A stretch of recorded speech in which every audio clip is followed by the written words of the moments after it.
Good evening, everybody, and welcome to another episode of vBrownBag, the weekly IT video podcast where we bring you experts in the wide-ranging world of technology to talk about the things that get them excited, to talk about their favorite topics, and it's kind of like a nerd show and tell where we get together with a few of our closest friends. This evening, we have getting started with Zero Trust on AWS with AWS Community Builder Lahiru Hewawasam. Did I say that right? Yes, that's correct. Awesome. All right, we are off First to a try. great start. This is fantastic. Nailed it. Awesome. First try, yeah. And he is coming to us from the future. He's Thursday morning, whereas we are Wednesday night right now in Sri Lanka. So welcome to the show, Lahiru. It's wonderful to have you. Thank you very much, Chris. It's an honor to be here. And Thank you very much. and we've got a little bit of a delay, so I get very excited, so I'll make sure that I do a good pause between everything I say. No worries, no worries. Okay, so before we get started, let's go through the show notes. If you want to get in on the conversation, you can at vBrownBag. I will be paying attention on Twitter, and if you hashtag vBrownBag, I will also be paying attention there. If you are on Mastodon, we are at vBrownBag at fosstodon.org, so feel free to follow us there as well. Lahiru just got on Twitter. I think for this, I believe, because I asked you what your handle was, and then all of a sudden you made one real fast. I was like, oh, you didn't have to do that for me. But if you want to follow him, I highly encourage it. He's got 2 followers right now, me and vBrownBag. He is Lahiru Hewa, Hewaa, on Twitter. So give him a follow. And if you guys want to follow me, don't do it. But if you have to, you can follow me at mistwire.com. So Lahiru, how are you doing in the future? Wait, do you know what the Mega Millions number is? Not necessarily, but do tell. You're in the future. The drawing for there's this thing in America called the Mega Millions. It's a lottery drawing. Okay. And there's a drawing tonight. And since you're in the future, if you have the numbers, I will split the winnings with you. This is a fantastic. I don't know why nobody has thought of this before. See, here's the thing, right? I'm not too sure what it is, so that's a bad way to start. You tell me before. It's a lottery. See, everybody puts in a couple of dollars, and right now the pot has grown so much that it's up in like $1 billion. So everybody in America is going a little bit bananas, buying more and more tickets, trying to win this $1 billion. And so that's what a lot of people are talking about right now. How's your luck been so far? Oh, awful. Well, okay. Awful. If we're talking about the Mega Millions, my luck has been completely awful. In terms of the rest of my life, I have a very blessed life. I'm very lucky. I don't need I would love the lottery, but I don't need the lottery. You're not gonna say no to $1 billion, eh?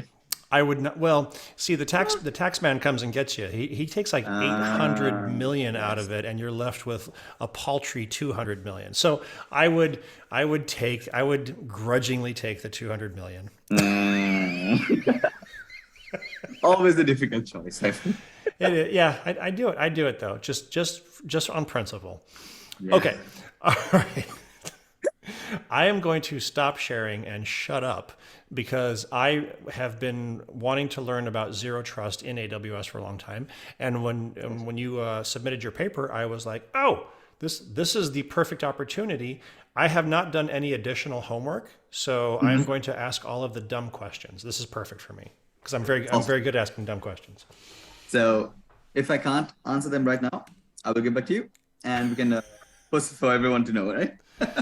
There will be no stump the chump questions here. This isn't going to be something where I'm going to Google and say, "Wow, what about in a USS?" Never mind, I won't do it.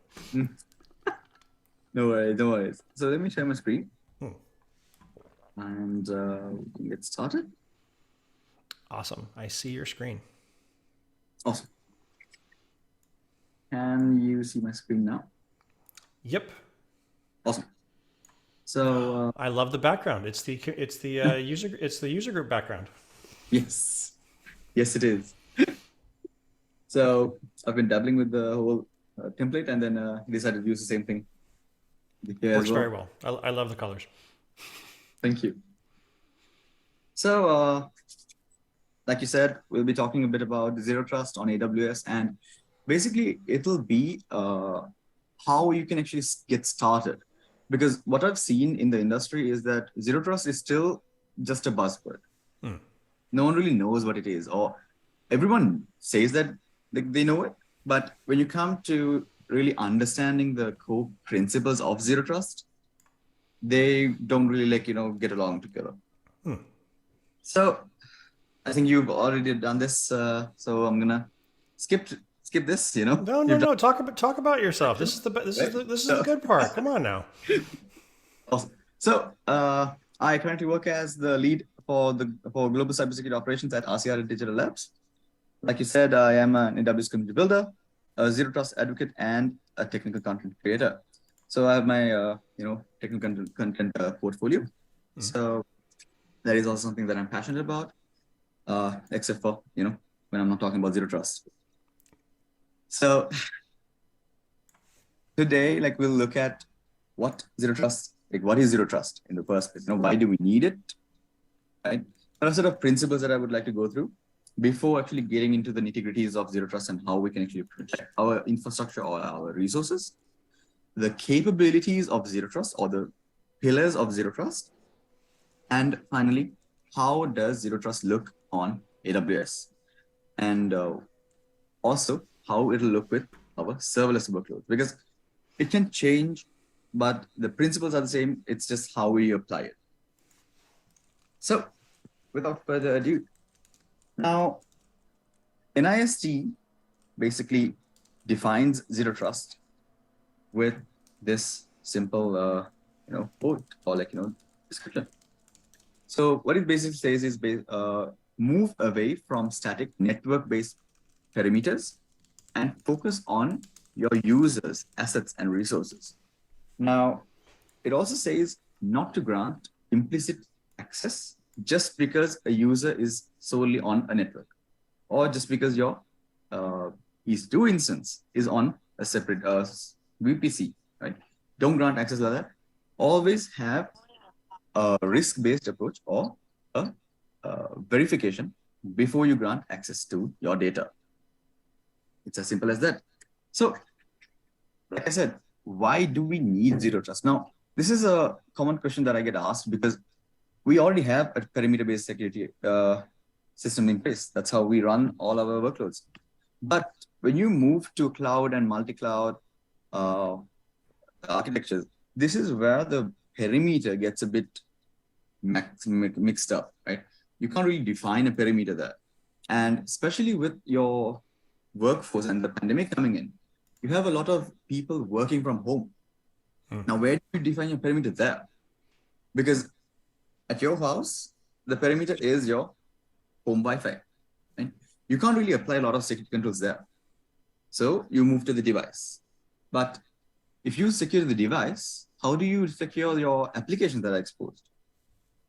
And then how do you allow seamless connectivity to your employees, right? So this is what zero trust aims to solve.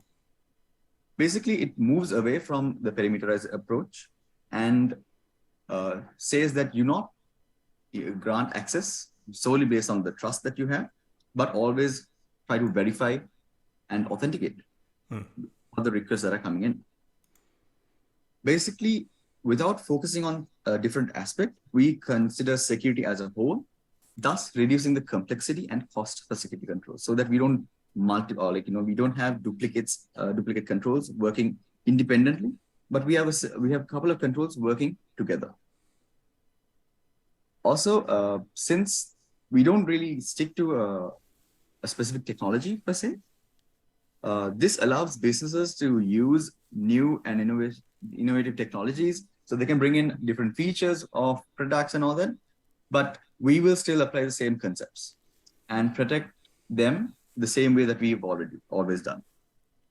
So, like I said, allowing seamless access, and also zero trust actually gives an edge over adhering to regulations such as PCI DSS, because PCI DSS always talks about segregation and microsegmentation and keeping your card data safe or separate from the other networks and all that. So this is what we try to build with Zero Trust. Now, this is the fun part. Zero Trust has 5 main principles according to what I see, basically this is what is published everywhere. So, but I would say is never trust, always verify. That is the most important concept or principle of Zero Trust. So basically, always verify your identities, your access requests before permitting access. Just because they are signed in doesn't mean that their access can be spoofed or there can't be basically spoofed, right? Mm-hmm. Right. So always verify each and individual request. So this happens with AWS inherently, right? So they use SIG4 to sign all the requests. So it's already there with AWS. But if you're building an application, make sure that you have that capability as well, so that you reduce that risk of trust, basically. And making decisions based not only not considering the location or physical location or maybe even network location, but based on the risk of the transaction. So every user will have, or every user or entity will have a risk associated to them, and anything that goes beyond a certain threshold will not be granted access. So that's the basic principle. Always log and monitor as much as possible, right? Logs are your friend when when something goes wrong. Microsegmentation, so that even if some of the components are compromised, you still can run the rest of the systems without worrying that the infection will move to the other components. And also automate and orchestrate as much as possible, because you move your burden from the manual, the analysts and your engineers to automation, so that they are left with a lot of time, so that they can work on some other things that are more important, much rather than mundane tasks that they must do. So, Chris, just letting you know, you can pause me whenever. And, I think it's a very interesting paradigm to switch from, well, obviously location-based access assessments doesn't make sense nowadays because everybody's working from home. I think you've hit the nail on the head with transactional risk, because sending a text to my wife to get eggs is far less risky than me transferring thousands of dollars from one bank to another. So inherently ramping up the risk factor of where I'm sending a message to and from is a much better mechanism for assessing risk, assessing how much to lock it down. Yes, definitely. So it's good that you brought in the whole transaction of, when you're doing banking transactions and all that. So let's take that example and split it across all these pillars that we see here, right? So for starters, we have identity. Now, identity in our example right here is when you sign into your bank account or your finance partner or whatever, right? The device is the device that you use to sign in. The network is the connectivity from your client to the banking system, as well as connectivity that goes on in the backend or at the bank, right? Application is the application that you use, and the data is basically what we transfer, right? So if we take a network-based approach or a network-based traditional security control, you will have your WAF, you'll have your DDoS, right? But once you're signed in, they might not validate all your requests. They might take the access token and let's just send it over. They might authenticate it, but they will not validate it. So anyone with an access token can actually spoof that transaction and perform transactions as you, right? So this is what we're trying to solve. This is more towards the organization perspective because they have to build it up. The client is basically helpless in this scenario because they are consuming the solution. Hmm. So in addition to these 5 pillars, visibility and analytics, right at the bottom, it spans across all these 5 zero trust foundation or zero trust capabilities, because we need to enable visibility and analytics across all these 5 pillars to ensure that we have maximum visibility to detect and respond to threats that we see. Also, once we detect, next stage would be to have a good sound automation and orchestration to actually remove the manual tasks like we just spoke about, and to encapsulate all this, you need to have good governance. Without governance, you really can't convince a lot of people. So you need to lay the governance and then move towards your implementations. So I think this is what we actually spoke about just now. So it's I'll say that the web application that we're accessing is the banking system. Okay. It's a high-level system, right? So this is what zero trust will. Sorry. There we go. So this is what real zero trust will look like, right?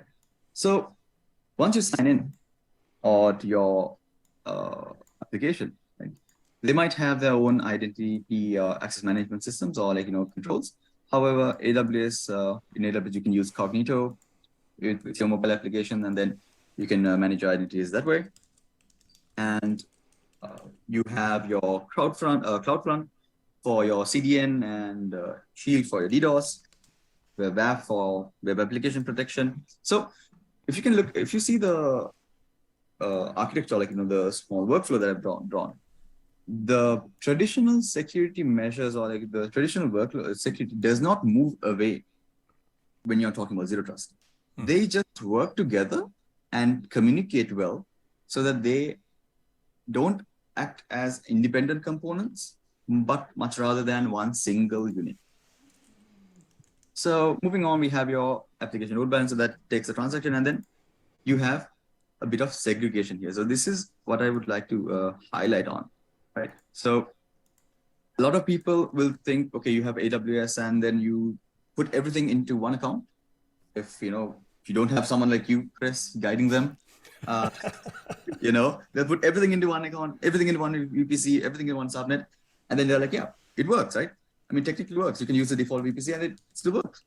But once you move into segregation and if you move into compliance, that's where people go wrong. And let's say an attacker decides to successfully compromises one of these EC2 instances. Mm-hmm. Then they have lateral movement across the entire VPC or the subnet, because you don't have security groups, right? By default, you don't need security groups as such. You can add everything to one group. So that's another issue that we've seen recently. Even though AWS specifically says, have separate VPCs, have subnets, have security groups. I mean, they're free, use them. No. I think it's just for convenience sake. I've seen a lot of people put all your EC2 instances or all your resources in one group, and then they just run it. But it might not affect your security or your posture at the moment. But however, if an incident were to take place, then you will be in a lot of trouble, because then you will have to shut down the entire VPC. And since you have everything in one VPC, that's basically shutting down your entire organization. So that's another cool thing about segmentation and micro-segmentation. Also, you don't really need to hold your keys on a specific server. I mean, AWS has given a bunch of solutions for us for key management on the parameterize parameter management. We better use them. And you have your system manager parameter store, you have your AWS Secrets Manager. So these solutions actually integrate natively to other AWS services. So it's very convenient if you use these, so that they can also because basically the developers don't really need to worry about the integration, because AWS has already taken care of that for us, right? And in terms of detection and automation, so we have guard duty. So once you enable guard duty, it will look through the region. So keep in mind that this is a region-based service, and it'll look through the region and then perform actions. We can configure an AWS Lambda to perform automated remediation. So let's say you have an EC2 instance that is compromised. So you can actually have an AWS Lambda programmed to move that EC2 instance away from the security group, or away from the security group that it's currently in, put it into an isolation security group, and then your security and forensics or incident response team then can go in and look to resolve this issue. So that's how automation will work. This is like a basic level automation, but you can move to more advanced automation with AWS config. We'll be going through it in the next couple of slides. AWS config or system manager has its own automation as such, right? Also, something that I've seen, like during the start of the pandemic, we were all used to going to the office, sitting at our desks and accessing the intranets and all that. They were never really exposed externally. Now with the pandemic coming in and us working from home, a lot of companies really didn't know how to expose these because they were not really well maintained, or ran on some outdated framework or stuff, something like that. So this is where you can actually use AppStream or workspaces or AWS. Sorry, correct me. So the correction. So that's actually Amazon AppStream and Amazon Workspaces to actually expose these applications in a secure manner, so that you are not actually exposing the application itself, but you have a protected layer in front that is provided by AWS, so that you don't really have to worry about moving your legacy applications to your publicly accessible mode, right? I mean, you can't really expect a lot of users to be connected to VPN all the time. With what we're doing at the what? because personally, right? Our developers barely connect to VPN. Oh no, I'm asking the question sarcastically, because all of my users never want to get on VPN. They want to be able to get to it through their phone. They don't want to add extra crap to their mobile if they're trying to get into their data. It's a Sisyphean battle. Yes, definitely, right? So, and with AppStream, you can actually stream your web application over your phone, right? It's as simple as that. You sign in, and then you're good to go. So this is how you can use the multiple components of AWS to actually transition from a traditional security model to zero trust. So these are some of the services that are provided by AWS to actually start your zero trust journey. I wouldn't say that these are the only services, but these can be a very good start if you want to if you want to start with zero trust journey, and then from there you can leverage the other services that are out there, and then maybe even move to third-party solutions if necessary. Right? So for remote connectivity, like we just spoke, we have workspaces and AppStream. For exposing internal applications, you have your WAF, load balancers, CloudFront, Route 53 to manage your DNS and all that. Yep. AWS Shield. And if you have multiple AWS accounts, like we just had, even if you want connectivity between the both of them, you can use Private Link. For visibility and threat detection, you have Guard Duty, Inspector. Detective is another awesome tool. You have Macy for your data classification and data protection needs, right? And your AWS Security Hub to actually basically consolidate a bit of these tools. You have identity access management towards your left, and key management and secret management as well. So out of these controls or out of these services, I think the whole log management and logging capability would drive a whole lot of other detection capabilities. So it's important to understand where to enable these trails, where to enable metrics, or where to enable CloudWatch alarms or whatnot, because they will be your eyes and ears for this journey that we're going to take. Without detection, you really can't do anything because you don't really know what's going on. You need to understand what's going on in your network or what's going on with your resources. Who's accessing what? Where's the access request coming from? Was it from an authorized user agent, right? Something like that.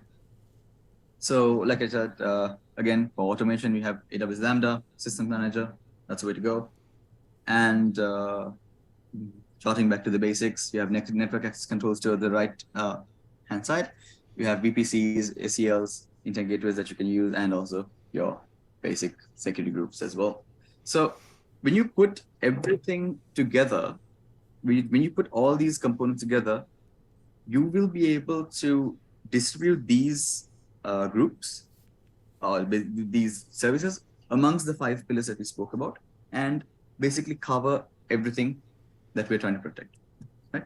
So let's look at what we can do on each of these pillars. So first up, identity, right? So AWS also recommends this. I don't know why we don't do this often, but single sign-on. Right? Single sign-on is the way to go. Use specific roles. I've seen a couple of people use the same role for different use cases or different applications or maybe even different functions. So that is, I wouldn't say that that's the best practice, but always try to have a segregation and have separate roles, because once you add a specific permission to a role, all the other services that are linked to it will also get the same permission. Right. So this is where we have to talk about least privilege. I mean, AWS has been speaking this language for quite a while, but we need to get on board and have our applications do the same, or our deployments. Like I said, don't share roles, don't share users, right? And the golden rule, don't use the root account. That is a big no-no. It's sad to say, but I still see people doing this. Yeah, so yeah, I do too. It's I believe that IAM is hard. Getting and fine tuning specific roles for using IAM is AWS has not made it as easy as it could be. And because of that, combined with the fact that developers are lazy and they want to do things the easy way, and that's not fair. It's not just developers that are lazy. Sysadmins are lazy. I'm lazy. Everybody I know is lazy, and they want the easy button. So it's far easier to give a greater amount of access than is absolutely necessary for a role than it is to spend a half a day trying to figure out how to make the friggin' allow roles work for 1 file versus 3 files. So I'm very glad that you touched on monitoring as well, because logging, I can't tell you the number of times I've gone into a customer site where they've been compromised, and I'm like, okay, where are the logs? Well, we don't have any logs for development. I'm sorry, what? Why do you not have logs for development? Because it's development. We don't need it there. That's how the intruders got in. So now we don't. So then they did a lateral traversal from dev into production, and we have no idea how they got in there because we don't do logging in dev. Exactly. That's what we go through on a daily basis. I also have the same issue where when I go and say, okay, where's your okay, let's say you spin up an account on AWS, or we spin up a separate region. And I was like, did you enable all these logging and CloudTrail and cloud monitoring and all that? Oh no, you don't really need that here, because we're going to use that. I mean, you're exposing stuff but that's only the dev environment. But you have code that can be that is actually the same code that is used on the production systems. Imagine someone stealing that. Right. And then when you get into all these nitty-gritties, then they're like, how do I actually like make sure that our dev environments are also secured as much as the production environments? And then the discussion starts, and say, okay, I understand that what I've been doing is wrong, but we they will come and say either we don't have the budget or we don't have the provision for this, and then it's a whole different ball game altogether. Yeah. But it's important to actually have these basic controls. It's not about why do we have them now? No, no, no. It's so that you have them when something goes wrong, right? So it's It just sounds like you and I have had the exact same experiences. oh yeah. And I've noticed like a cheat. We'll be talking about this as well. For actually, you said developers or anyone, right? Mhm. Will rather give more permissive action than figure out what permissions are actually needed. So, in my opinion, I would always ask users, okay, look here. I'll give you all the access that you need. I'll give it for, let's say, 2 hours or one day. You use your application the way that it's supposed to be used. And then I go back to the IAM access analyzer. Right. And then look towards like what they used. And I'll say, okay, this is what you used. Let's go ahead with these. And if something doesn't work, then we'll come back and look at it again. That's a great approach. Right. Because arguing with developers and sysadmins will get you nowhere. You got to find, a middle ground to say, okay, look here. I'm trying to help you and the organization, but I'm not trying to jeopardize your timelines. Right. So that is a very moderate way of approaching that, and I congratulate you for that. yeah, because not a lot of security folk, really want to. They're just like, no, you can't do it.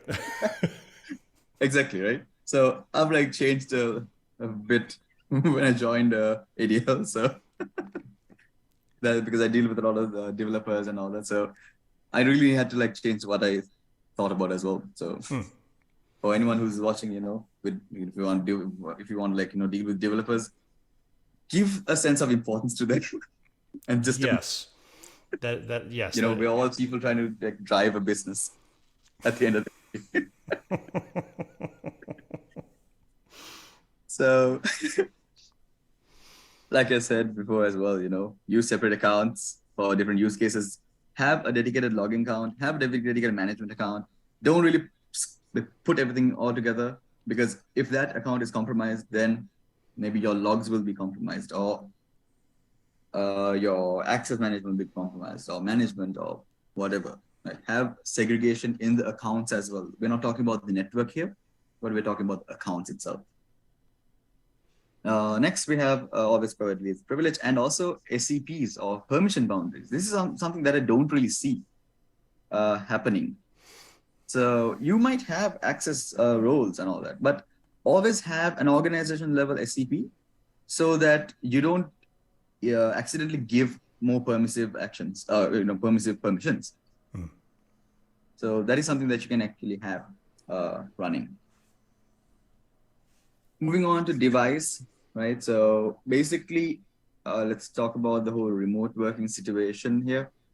You can actually have workspaces running and then ask your users to connect to the workspace instead of the actual server, or maybe not even expose the actual server, but have the workspace running so that the users will have a seamless experience and seamless connectivity option to your internal servers as well, for maybe sysadmins or developers that want to get in and out very quickly. This is a good approach. And also, I'm not dove into I've not dived into IoT, but I have seen a lot of people use IoT Device Defender. That is also native a service that is provided by AWS. So there are a lot of services that actually AWS releases and maintains. So it's just about getting to know what these services are and to actually start leveraging them.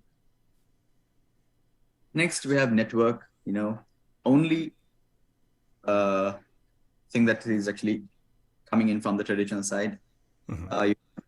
securely exposing applications is crucial, because some would say, I think this is a thing of the past, but some people still say, I host my applications on the cloud and they're safe. They think that the cloud service provider will take care of everything, right? But it's not true at all, right? We are responsible for our application security. We are responsible for updating it. We are responsible for maintaining high availability and resilience. So we really need to understand the the responsibility model and the shared responsibility model of AWS before actually going and deploying stuff on any cloud solutions provider, right? So basically, you have all these services that we just spoke about. Also, what I would say is expose what is needed. That is the golden rule of thumb. That has always been the golden rule of thumb. But if you look at dev environments, they can sometimes be a mess because they're not really maintained as such.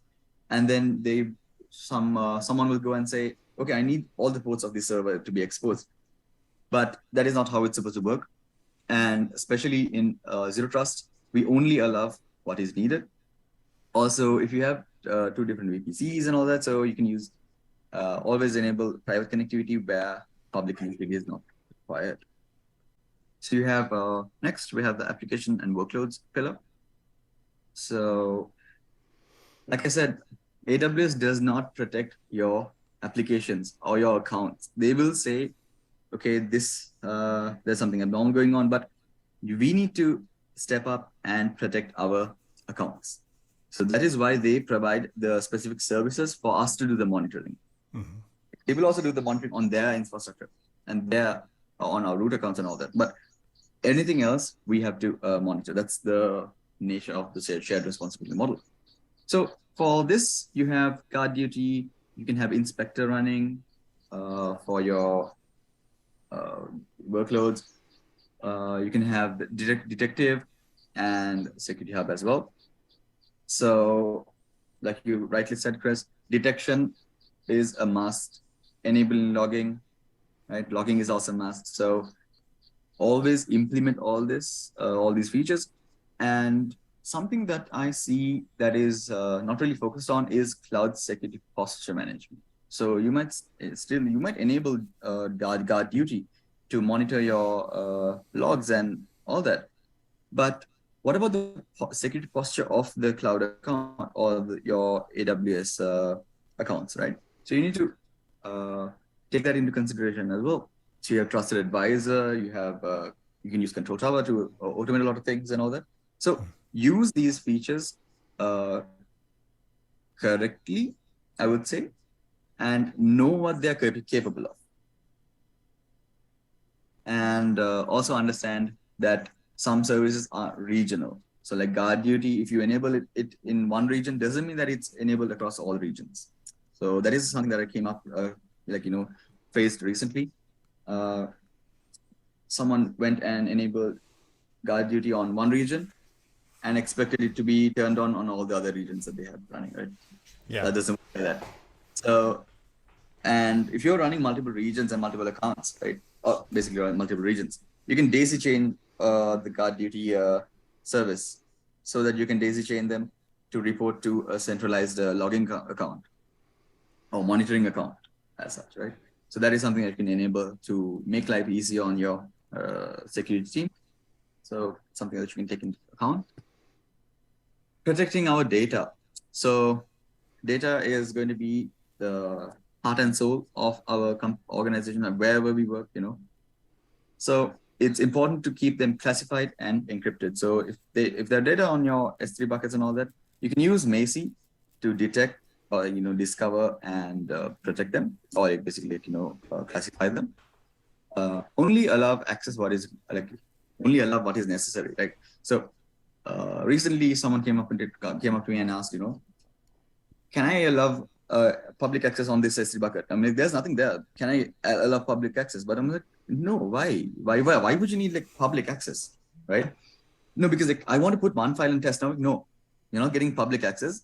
I will give you authorized access if you really want it, but always keep the level of access to the minimum, because one day it'll be an S3 bucket without anything. But what if someone comes and uploads something that is very sensitive, right? That's something that we need to think about. And also, a common mistake I still see is hard coding secrets within your code. Do not do this, right?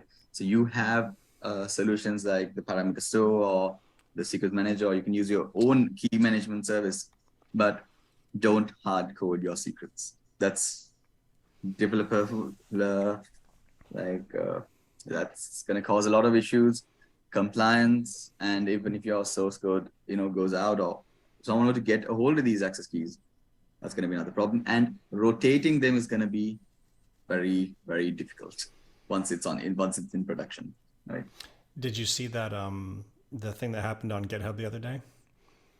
Somebody ran a new I think it was a Rust program to find all of the AWS. It was a white hat hacker, and he went out and he used a new mechanism for trying to find AWS keys in GitHub public repos, and he found thousands of currently active hard coded public and private AWS access keys, and he tested them all. He was able to get into like public account and enterprise AWS accounts.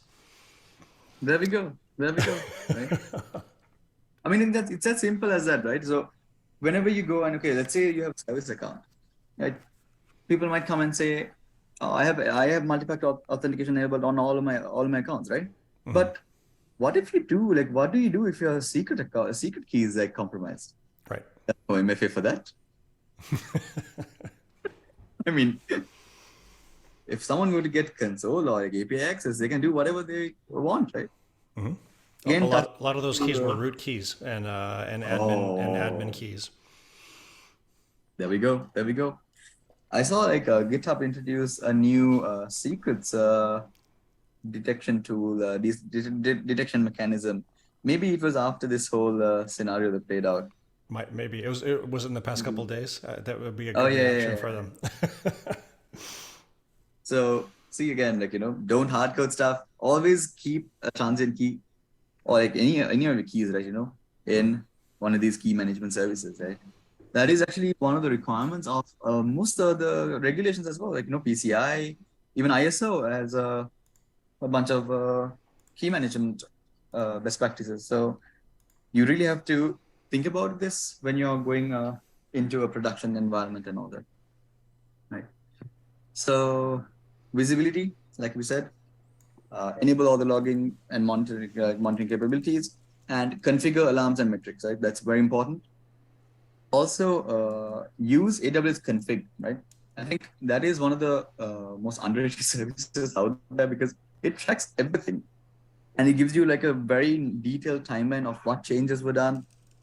So that is very handy if you want to track what happened, who did it, when did it happen, from where did the connection come from, and all that. So that's very handy as well. So in the interest of time, I'm gonna rush through now.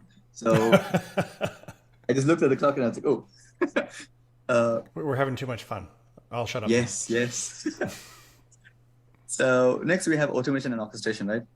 So these are just two of the fundamentals, but AWS Lambda, you can really, the sky is the limit, right? You can do whatever you want on the Lambda and then make it talk to a lot of services, even external services. So that's very handy.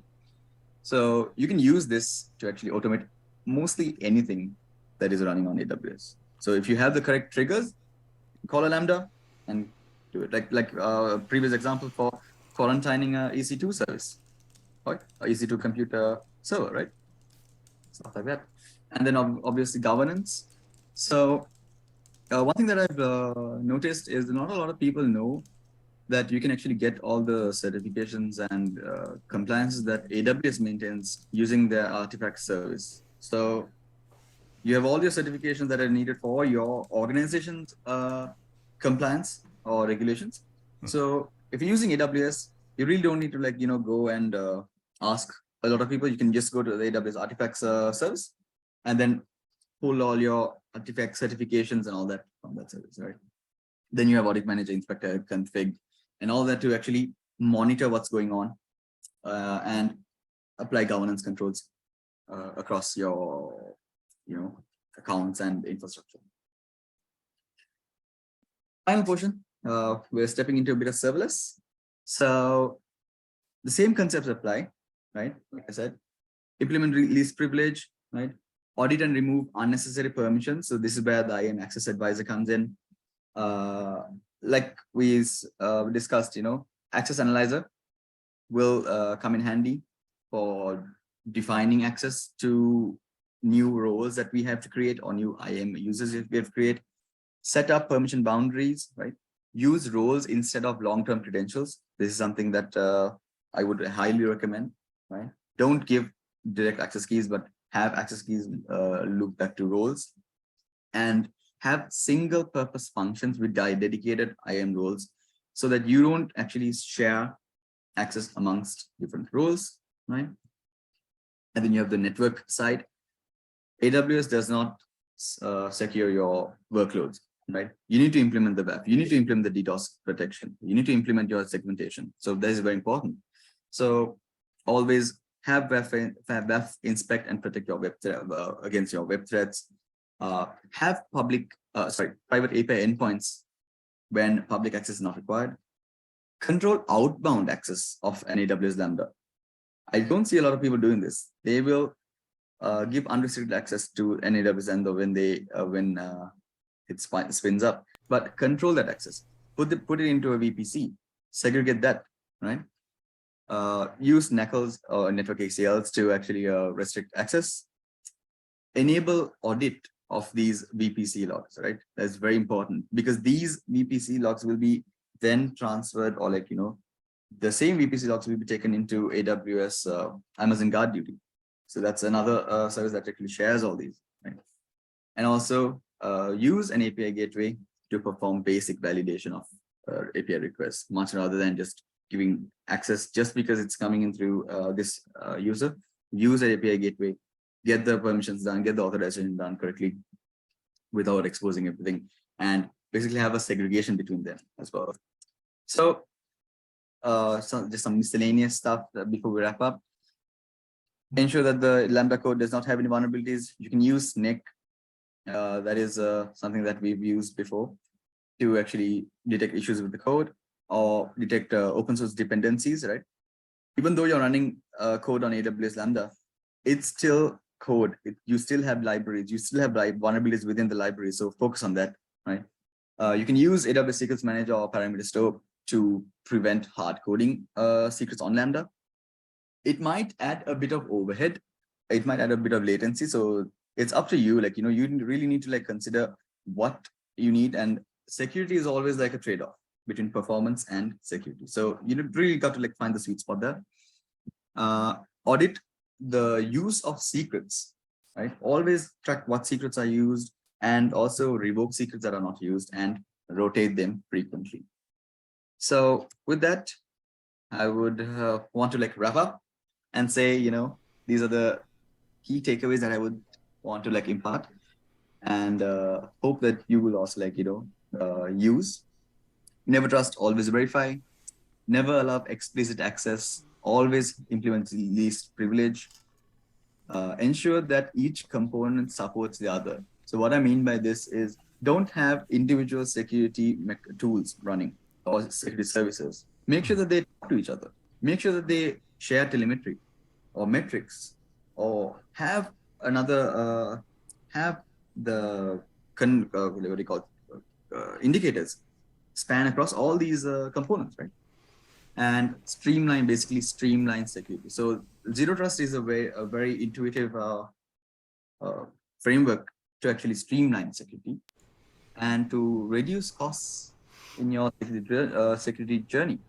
And it's important to know that Zero Trust is a journey. You will never get there during your first year, or maybe the first 6 months. So have a maturity model in place, track your maturity. That will be a very good starting point for actually, so let's say if you try to implement Zero Trust, always try to have a maturity model, and then you can use the maturity model to convince all the other stakeholders to say that, we've done so much. This is what we've done. This is what we're going to do, so that you can get their buy-in as well. So with that, I think I've covered most of what I wanted to cover. That will be it for today. Nice. Lahiru, this was fantastic. This kind of reminded me.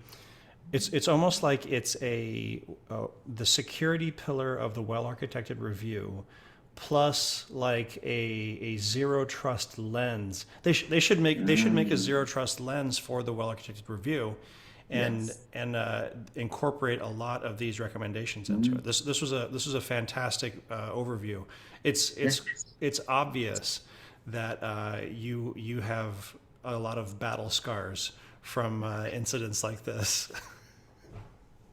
Yes, yes, definitely. Because what I always say is protect, right? Protect what is there. Much like before something else happens. I would much rather have a fight with you against implementing a security control, but rather than coming in and saying you're compromised, let's do an incident response, let's go through all these steps that we have planned out. Yep. That's never a pretty situation, because then it'll be very harsh. Once the egg has been broken, it's hard to get the yolk back inside. Definitely. Couldn't have explained it much better. Awesome. Well, Yeah. Lahiru, thank you for coming on. Thank you for getting up early to present for our late night show here. My pleasure. And everybody, we'll be back again next week. I believe we're talking to your brother or your cousin next week. It's my brother. I think he's on the 4th of February, if I'm not mistaken. Yeah, But, we've never had brothers on the show presenting on things. So this is gonna be a first for us. Awesome. So I'll let him introduce himself. I won't Oh yeah, no, we're not going to steal his thunder. This is your spotlight. Cool. All right. All good. Here, have a wonderful night, and folks, we will see you again next week. Bye. Thank you very much, Chris. Thank you.